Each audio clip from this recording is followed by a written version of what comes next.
thank you very much, everybody, for coming this morning. It's my job to compare events. I'm going to hand you over in a moment to Chief Executive of the Centre for Social Justice, Andy Cook, who will give us some opening remarks. We will then hear from the Secretary of State on a new evaluation of the Troubled Families Programme. And I'm sure there'll be time for some questions after that. So from me, thank you very much indeed for coming this morning. And I'd like to introduce you to Andy Cook.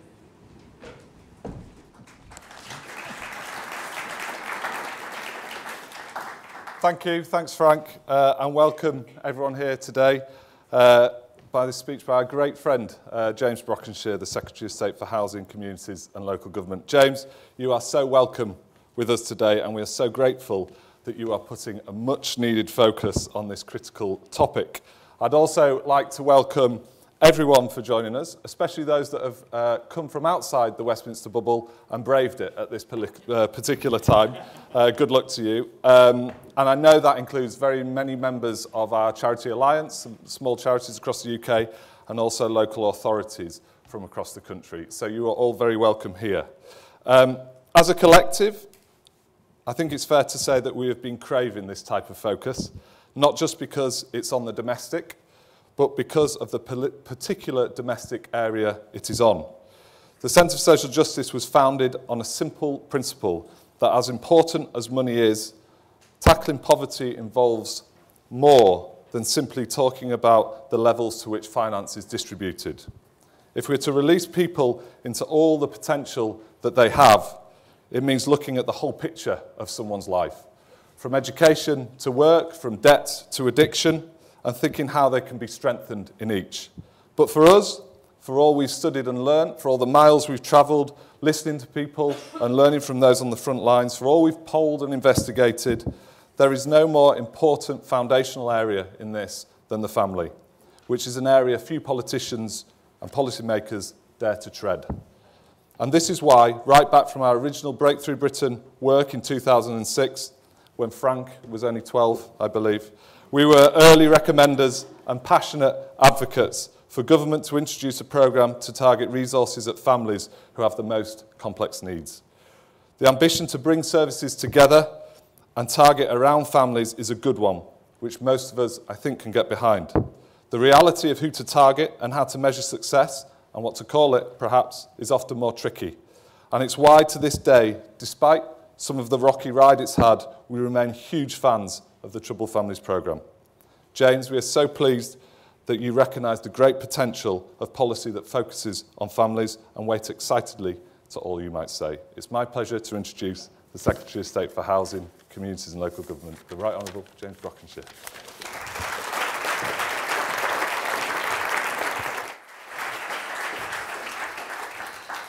Thank you very much, Andy, and I too would like to pay tribute to the work of the CSJ, the Centre for Social Justice.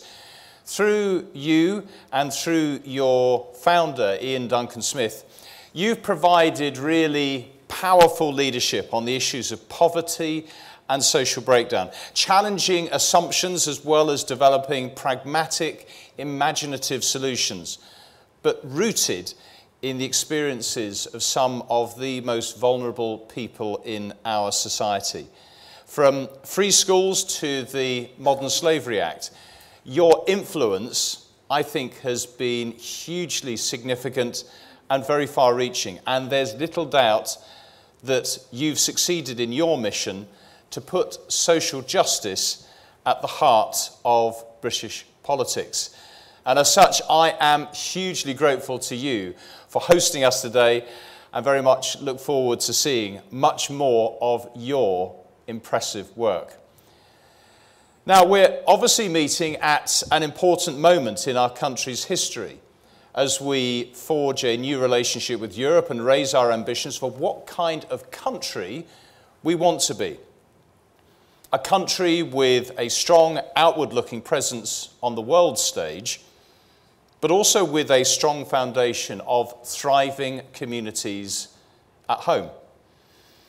That means renewing the cherished union, not just between the four nations of our United Kingdom, but a new unionism between all our citizens, between the multiple units of solidarity, country, region, community, and family that underpin it.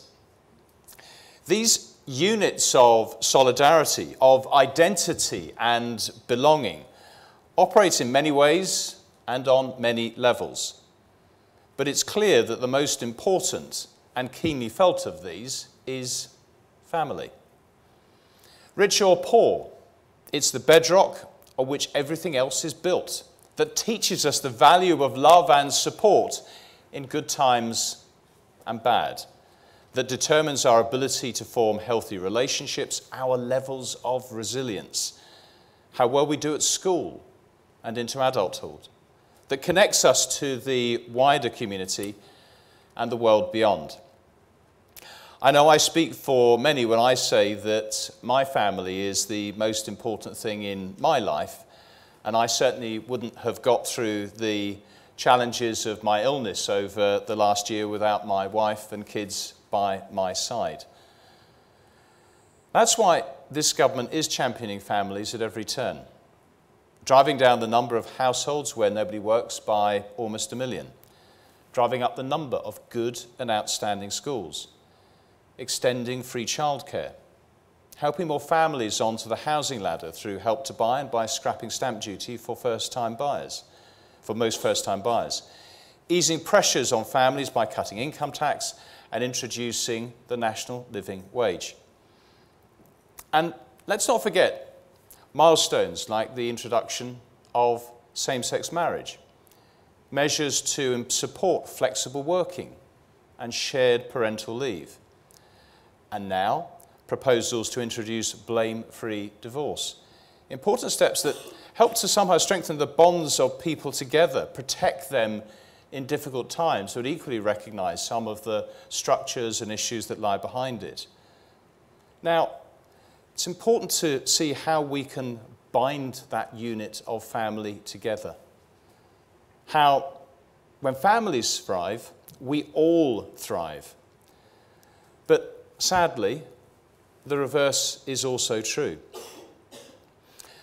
As the CSJ's latest research shows, young people who experience family breakdown under the age of 18 are more likely to experience homelessness, crime and imprisonment, educational underachievement, alcoholism, teenage pregnancy and mental health issues. Quite apart from the dire consequences for communities, there's the enormous personal toll in wasted potential, in lives unlived. It's a dangerous disconnection between these families and wider society, a society in which many feel they have no stake. And in many ways, I have the CSJ to thank for helping make that crystal clear to me. Back in 2006, I took part in a CSJ programme which saw MPs spending a week with a charity working on some of the toughest social problems. I spent my week in Devonport in Plymouth with a charity supporting the adult survivors of childhood sexual abuse. It gave me the chance to shadow some of those out on the front line, working to combat social exclusion, deprivation, and antisocial behaviour. One particular moment has guided and informed my thinking ever since.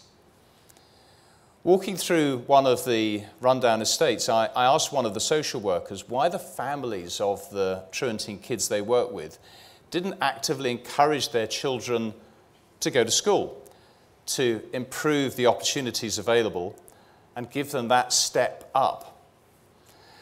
Well, the answer I got was as direct as it was bleak. They said, well, if they did that, it would remind them of the inadequacies of their own lives. Now, this stark picture of the ingrained challenges of intergenerational deprivation has stayed with me ever since. It made clear to me that you can't tackle the complex and overlapping problems that struggling families face worklessness, persistent truanting, health problems, crime and antisocial behaviour, domestic abuse and vulnerable children in silos.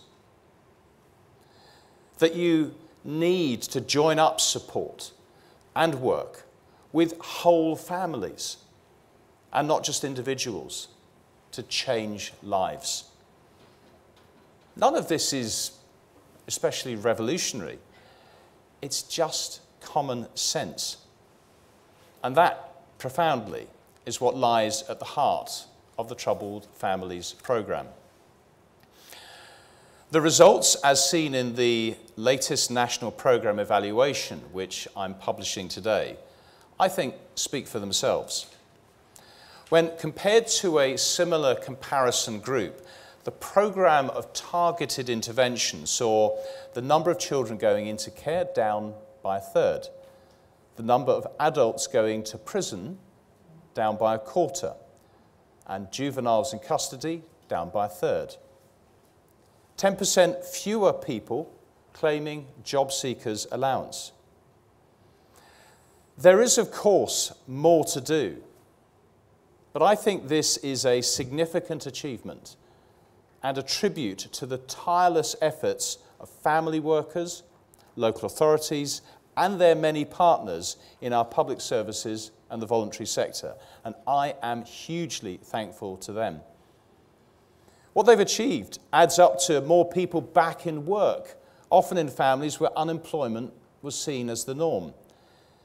This isn't just about the financial boost provided by a regular wage, but about the pride and dignity that comes from taking control of your own life, about children growing up with an example of hard work and aspiration. Equally important for the next generation is the security and stability provided by more families staying together as the pressures on social care and criminal justice ease. This means a lot to the families who've benefited. People like 13-year-old Kyle, whose antisocial, gang-related behaviour developed against a backdrop of historic domestic abuse and the death of his father, had left him and his mum Sue facing eviction from their home.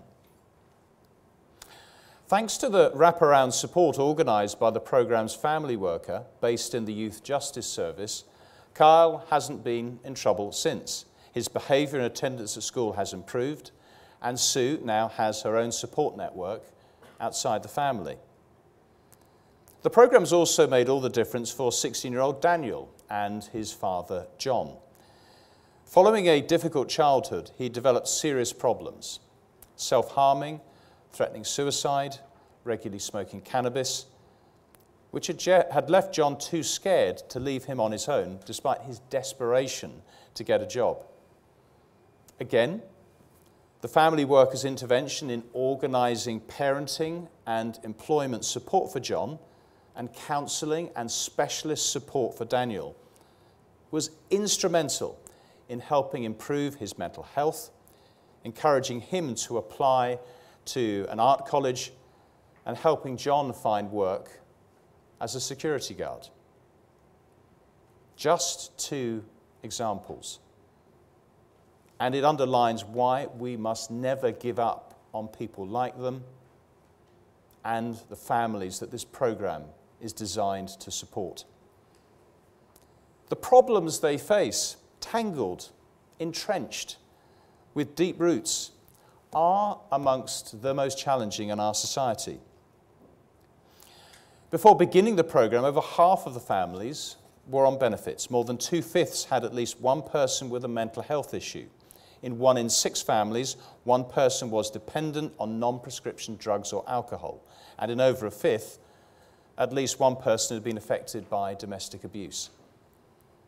One of these issues alone is enough to be dealing with. When they're multiplied, the effects are devastating for the families concerned, affecting their ability, almost literally, to get through each day. But also sometimes for their neighbours, their classmates in the wider community, who can find themselves on the receiving end of disruptive and distressing behaviour as a result.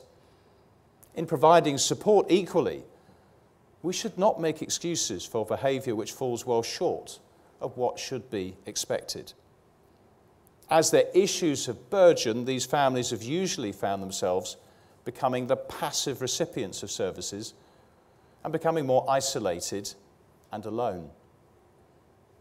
This is not in any way inevitable. And there are plenty of examples of people who have beat overwhelming odds to succeed. And those who will say they did it by themselves, so everyone else should be able to do it. But when you dig deeper, it turns out that there are usually people who had their back. A loving parent who, even though money was tight, was not short on aspiration. An inspirational teacher who lifted their sights and broadened their horizons. A neighbour, a friend of a friend who helped secure a lucky break. Because the truth is that no one ever does it alone. We're all the product of a multitude of small kindnesses done to us and done for us. We all need support and commitment to achieve our full potential, to grow, branch out, and reach our goals. That starts with stronger families as the cornerstone of stronger communities.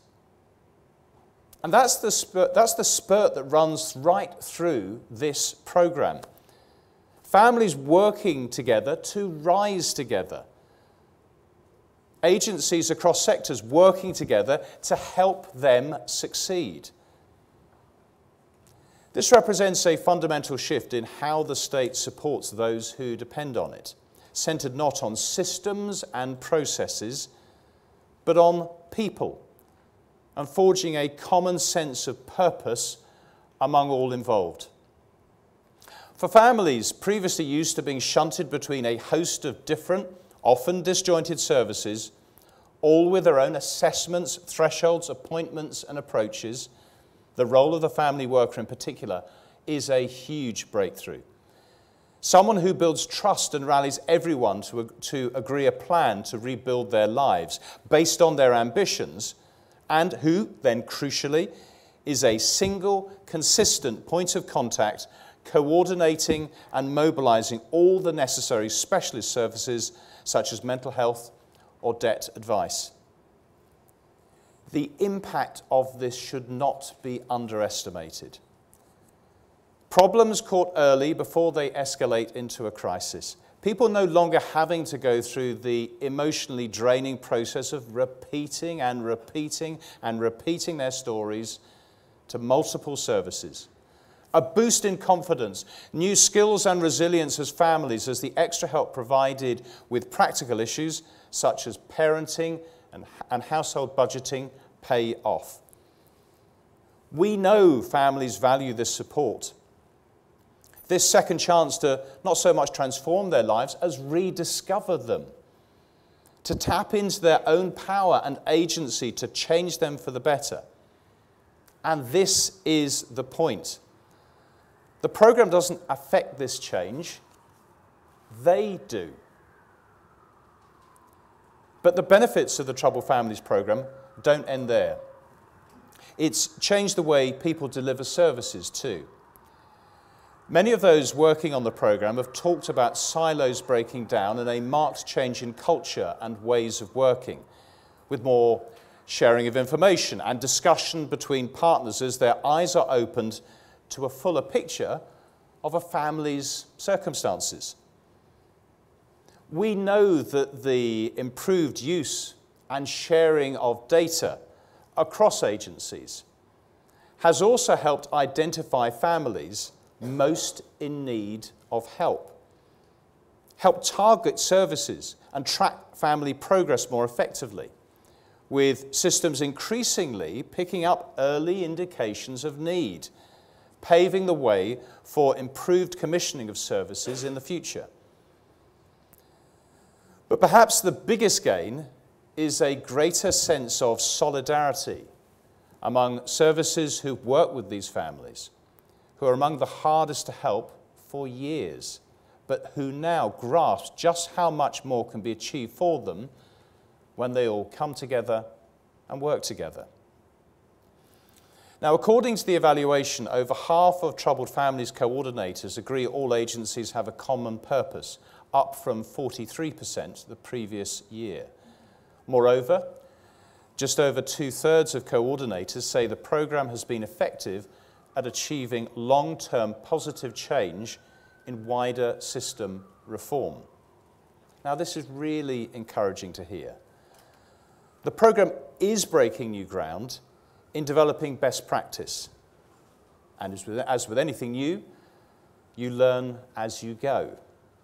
And yes, we've undoubtedly learnt a lot from the first phase of the programme, improving the way we evaluate it by not only drawing on data from more local authorities over 5 years instead of just 1 year, but also through surveys with staff, including family workers and specialist employment advisors, and by speaking to families who've been involved. And we're keen to continue to think about what we could do differently and better. And this is where it is fair to say that I think we do need to look again at the name of the programme. I understand why we alighted on the phrase troubled families, but in reality, it obscures as much as it enlightens. At its worst, it points an accusing finger at people who are already isolated and says to them, "You are the others, and you are not like the rest of us." When, in truth, they are like the rest of us. They've just had a little less help, been a little less lucky, and yes, made choices themselves that haven't led to the best outcomes. But we don't give up on people in this country. People can make the most of a second chance. That is the lesson of this programme. So we need something which better recognises its objective of creating stronger families. Something that recognises where it might take us. Because the implications for wider public service delivery are profound. We had the new public management model under Margaret Thatcher in the 80s. Then the choice agenda, followed by the open public services agenda from 2010. The Troubled Families programme, with its model of services joining up around a whole family, I think can suggest the next wave. And fresh thinking is needed now more than ever to meet the challenges that we face. And I'm thinking especially of the horrors of knife crime, which is devastating families and communities. This cannot go on. Every violent incident, every injury, every young life lost is an absolute tragedy. And we must act to ensure our children can grow up knowing they're safe and have a great future ahead of them. The Troubled Families programme, with its emphasis on early intervention and its track record of tackling complex challenges, I think has a valuable role to play in this endeavour. It's why we're making a £9.5 million fund available within the existing programme to focus on supporting children and families vulnerable to knife crime and gang culture, with a further £300,000 available to train frontline staff on how to tackle childhood trauma. The money will go to community-backed projects in 21 areas across England, and I look forward to seeing it making a difference to families on the ground. I have every confidence that it will make this difference, because the real strength of the Troubled Families programme, the real strength too of the CSJ's approach, is that it's not just trying to manage the challenges those families face, it's changing lives in the long term. In doing so, It's addressing not just the symptoms, but the underlying issues that have held them back. Just over 3/4 of a century ago, in a similar spirit, Sir William Beveridge drafted the landmark report that laid the foundations for the welfare state. The 5 giant evils he sought to eradicate: want, disease, ignorance, squalor, and idleness, thankfully no longer looms so large, as attested by longer lifespans and better life chances. But there is no denying that serious challenges remain. And while we're doing all we can to ease pressures on families, we must also face up to new giants, such as, for example, increasing social isolation. The sense that with the internet, with social media, that while we've never been better connected, many of us have never felt more alone. And this perhaps is one of the biggest mountains that families on the programme previously faced, the feeling they were battling multiple problems on multiple fronts all on their own. Not anymore. At least 400,000 families have been helped by the programme's whole family approach as it goes mainstream, winning the confidence of councils and their partners alike, with its proven ability to give people hope and a brighter future. That's why I believe in the programme and want to see it go from strength to strength. And why I will always do my utmost to champion these and other families, the principal units of solidarity that bind our communities and our country. Put simply, whether as families or communities or as a country, we're always stronger when we stand together. And that simple but significant truth should guide our policy making for the future. Thank you very much.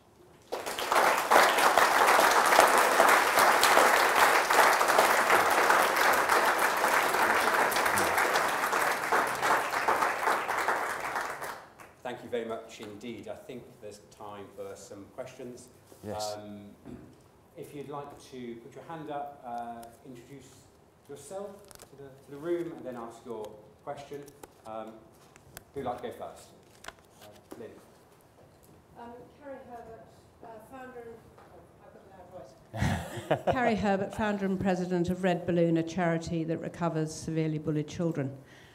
Secretary of State, what an amazing, inspirational talk. Thank you very much indeed. I just want to raise your awareness to a group of children that we deal with specifically. These children don't necessarily come from troubled families. They were ordinary children who were bullied. They want to go to school. They often have parents, both of whom are in work, or maybe the single parent is in work, but a severe and traumatic case of bullying that goes over months renders them, they just will not go to school. And we'd like to join your Broken Families policy, I think, in order to have some workers to help us recover these children. We have 4 small schools in Britain and an online provision, but there are thousands of children in this category.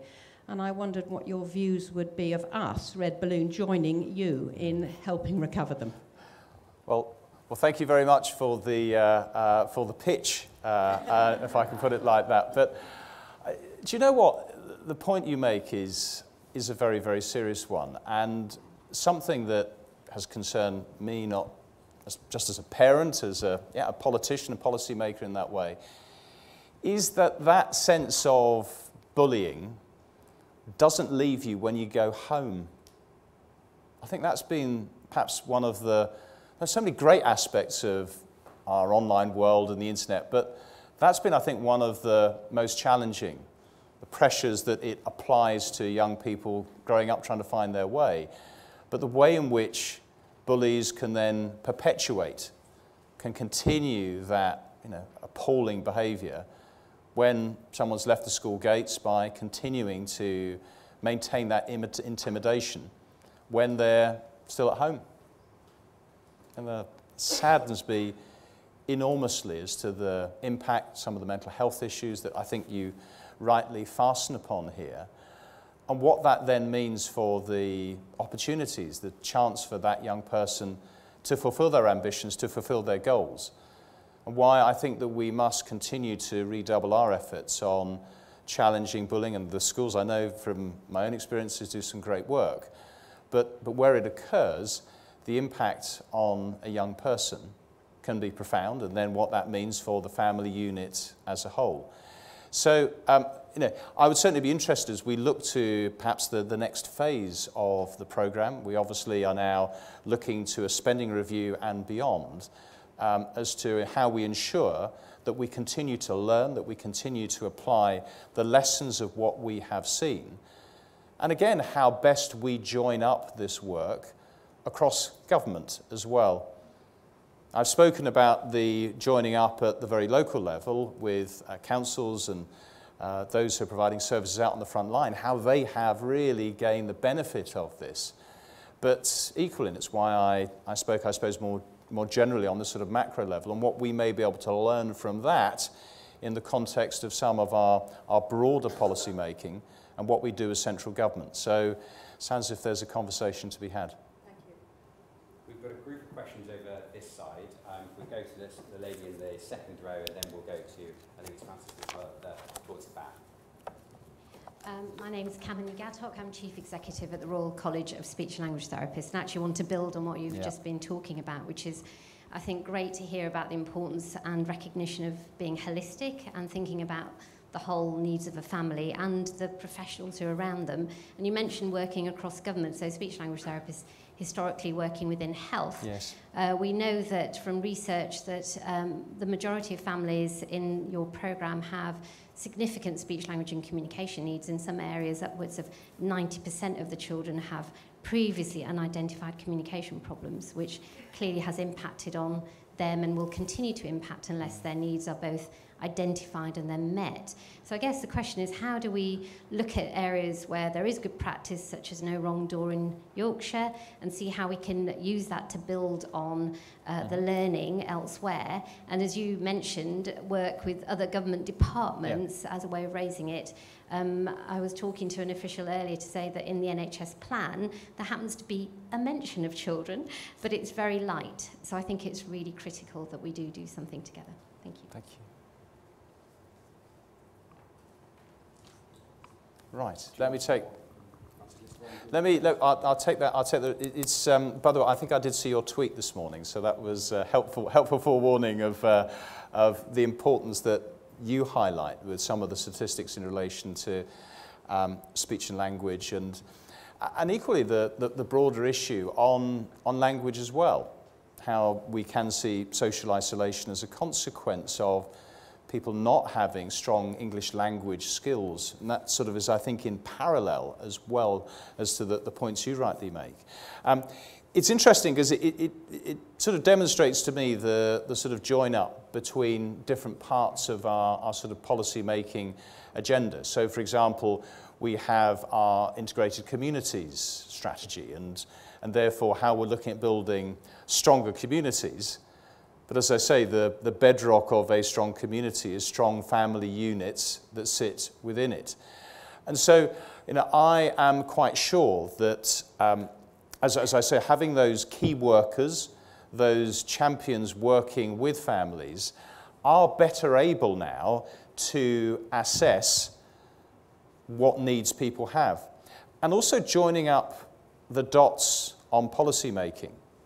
Because I can point to the data that we're publishing today on effectively the net benefit, financial benefit that flows through from this sort of investment. But it's also the alignment of other policy objectives.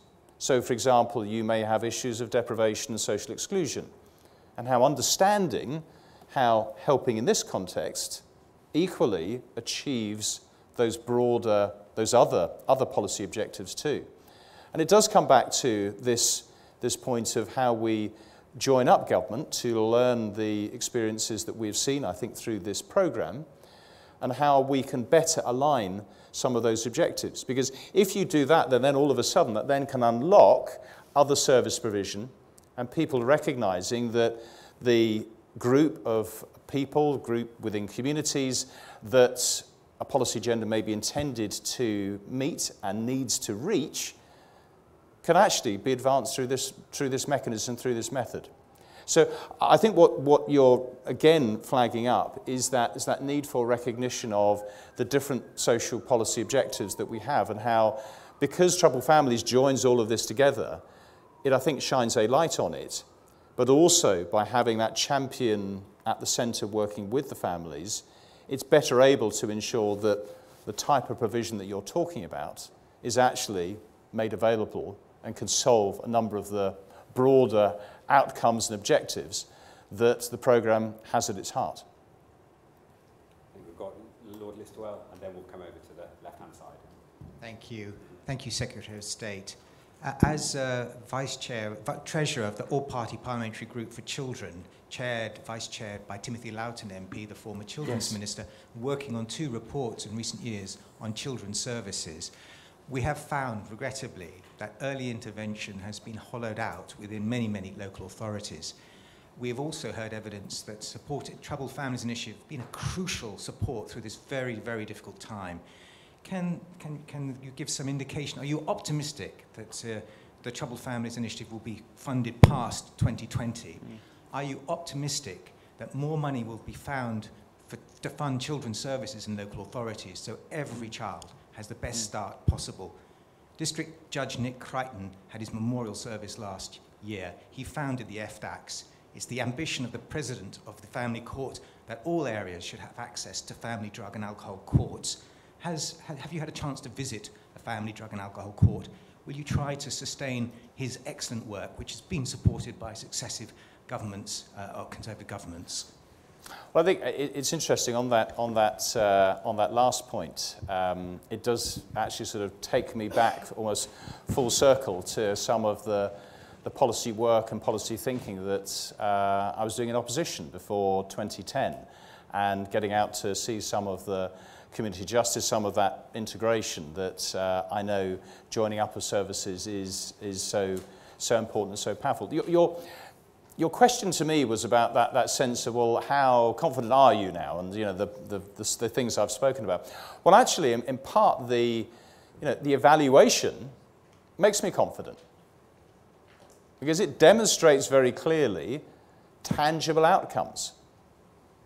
And if we're about policy making being driven by evidence, well, I would suggest this is pretty strong evidence to underpin how we look towards the spending review and the benefit of programmes, as Treasury will be running its slide rule across different projects, different programmes, and how actually having this available gives me that strong ability to present the need to see that this programme, and potentially others, is advanced. So, that is the case that I will be making very firmly, because, as I say, I think a lot of this does speak for itself. And, as I said in my speech, this is sort of common sense on the joining up of services, but if we're able to show the benefit, the delivery of that, then that is something that I think everyone needs to sort of stop and take a look at. Yes, of course, there are different ways you can cut this, different ways you can look at this, but I think there is a very clear evidential base that we're building from. We've got one over here, and I've caught 3 eyes over here, and they'll get there. Hello, Minister. Ian Langley. I'm the Troubled Families Coordinator from Hampshire. Firstly, thank you for your answer to the last question about essentially fighting the corner for future investment. That's much appreciated. And also thank you for your suggestion to look at the name again. I think that will be welcomed by most of my counterparts across the country. In one of your answers to the previous questions, you talked about joined up government. One of the things that I think the programme has got right has been the partnership between MHCLG and DWP in terms of the Job Centre Plus, Troubled Families Employment Advisors. I haven't heard a bad word said about them nationally at all by any of my counterparts. So I'd really, fight the corner on that, ask you to fight the corner on that one, because DWP, Job Centre Plus staff have been a real boon, I think, on the ground. And along with the funding, if you can pull that off as well, that would be brilliant. Thank you. Right, I'm making my list now up here in terms of the things I need to have in mind. First of all, thank you so much for everything you do. You know, we don't say thank you enough in this space, and it's the work that you and others are doing tirelessly across the country that, as I think the information shows today, is making that real difference. You know, and I do hope that you'll be able to take that away to your team and just sort of underline how, you know, it's there now. Go and look at the evaluation, look and see what, in macro terms, this is delivering. You know, it's interesting. One fact I didn't point out is that there are, within the families that we've been working with, around 20,000 families now who have at least one adult in work, which wasn't the case before. And it is that sort of transformational impact, which is why the point you make about DWP and job seekers allowance and the reductions that we've seen there, and you know, how that join up has been, I think, really, really significant, and why I will certainly take that to heart, as well as my own questioning of the name as well, which is why I think we do need to have a rethink on that, and you know, to take views, and I'm very open to hearing ideas and thoughts, because I think we do need to underline what this is doing in a forward-looking, positive way. And yes, challenge that is very firmly there within the programme, but nonetheless, how it can be positive and is transforming people's lives, and how that should be at the core of all that we're doing. So thank you so much. And we've got time for a couple more. We've got Anne Longfield in the corner, and then we're going to go to David Burrows. Yeah, hello, Anne Longfield, the Children's Commissioner, really pleased to be here. I'm a big fan of the programme. I just wanted to add my support. But also to add something that we found recently that I think will add to your cases you're making in terms of the spending review. We've been talking to a lot of local authorities that are battling with pressures of spending, which won't be any surprise to you or anyone else here. But when we actually asked them what would they choose to invest more in to turn this around so they could get ahead of the game and help empower the families that we're all talking about, they say that they would invest not only the same in the troubled family, well, whatever we call the programme, family support, but actually if they doubled that or trebled it, it would actually be the absolute game changer that would mean that we could have a proper strategy, which would be about empowering families, but also preventing children and lowering risks. So as you go into your spending review, I guess a few kind of suggestions from our side of things. Have more explicit outcomes around children, because the first pitches you've heard have all been about vulnerable children. Really look, I think, as boldly as you can about the potential there to make it not just a great programme in its own right, but actually a flagship leadership part of much bigger programme across government in terms of reducing the risk to vulnerable children. And obviously, from my point of view, that's something that I would support, but it's also something that I think the time is right for. Thank you. Thank you, Anna, and thank you so much for your support for the programme and for what you've just said, because I think it's through having advocates like you that it really helps make the case. And obviously, you know, I will go into bat on the spending review, because I think there is a strong evidential case here. And as I've indicated, that the fact that you've got different organisations and agencies that are actually all working with the same people, and therefore the outcomes-based approach that I think that we should all be very firmly focused on, well, that smart join-up will deliver that and effectively then be better in terms of how we're deploying resource that is there too. So I warmly welcome what you've said. It's also where we can take this to, and thinking about parallel types of work as well. I know that there is other work that we're looking at carefully around things like early years as well, and how obviously the programme does touch on a number of families with young children, but equally perhaps looking at it from the other end of the telescope as well, and how better, and there may be how complementary arrangements, so that there is further thought that we are giving to that. But thank you so much, and I hope that we'll be able to rise to that challenge. I think final two, David Burrows and then the lady just behind David, and then we'll draw and still close.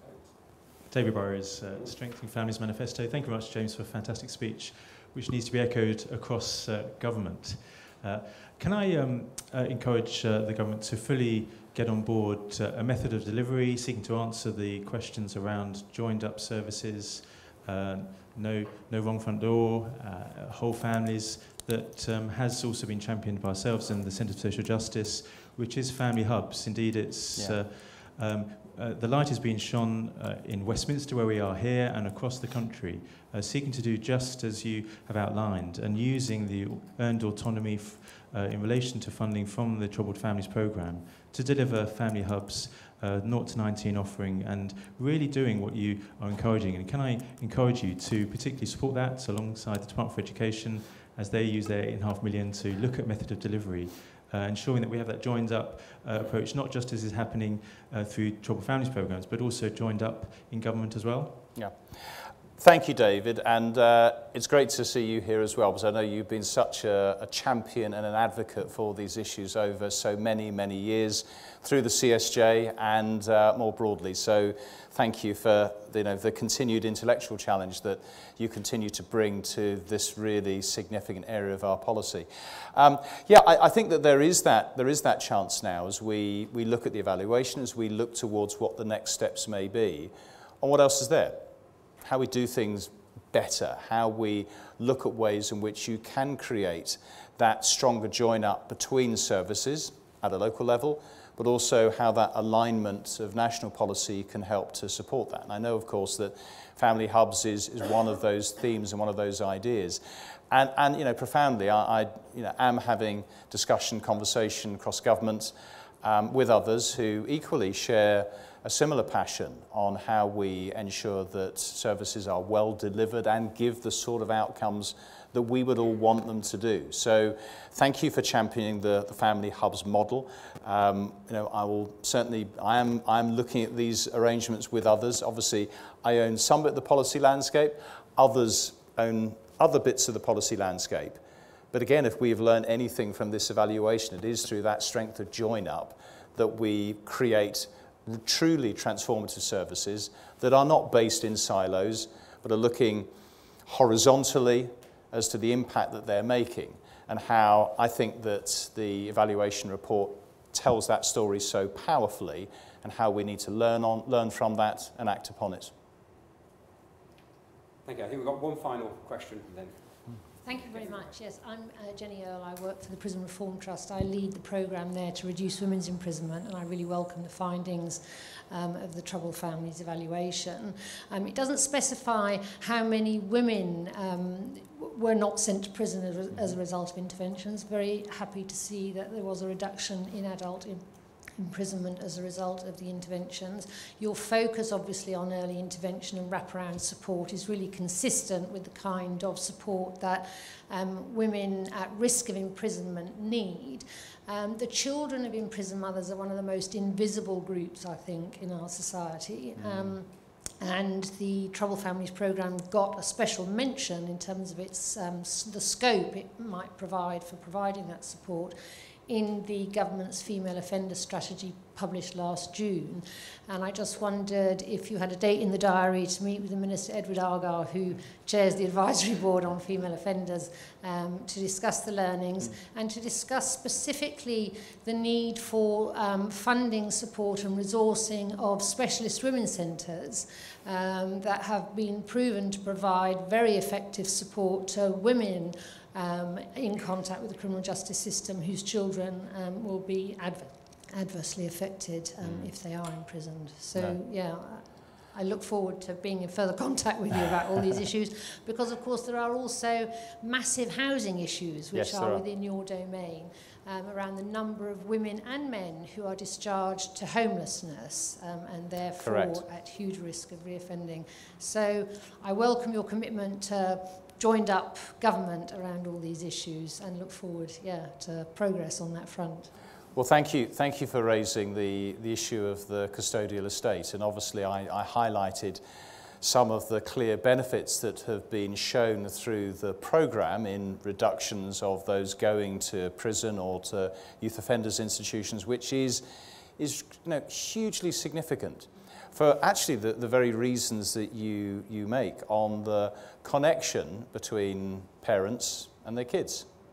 You've got that separation, then obviously that is likely to lead to greater tensions. Equally, the numbers as well, the reductions in children going into care, fewer looked after children as well. It sort of shows you all of that net benefit. And I think the issues you highlight and the work that Ed, I know, is doing and the conversations that we have about thinking smartly about this on breaking the revolving door. Repeat offending, which we all sadly well understand, and how this can play a part of that, and that connection between parents and their kids, actually that can be a really powerful anchor, some stability, a real sense of purpose for someone when they come out from prison. That's something that we really, really can't ignore. And why also you rightly challenge on the issue of homelessness and rough sleeping, why we now have 3 pilot projects that we have supporting the Ministry of Justice to deliver on ensuring that you don't have prisoners just, leaving prison on a Friday evening when all the housing services are all shut down. Actually thinking smartly on discharge to ensure that we, again, are breaking that pattern, and equally the contribution that then makes in terms of subsequent reoffending too. And it comes down to that linking up of different policy objectives and a recognition that by dealing with a number of these issues on that broader frame, then the outcomes from that are so much more positive. So thank you again for the challenge, and please be assured that discussions are continuing with the Ministry of Justice. And if there's any more that we need to provide on the stats and data, then I'm sure that officials will be able to do so. Thank you very much.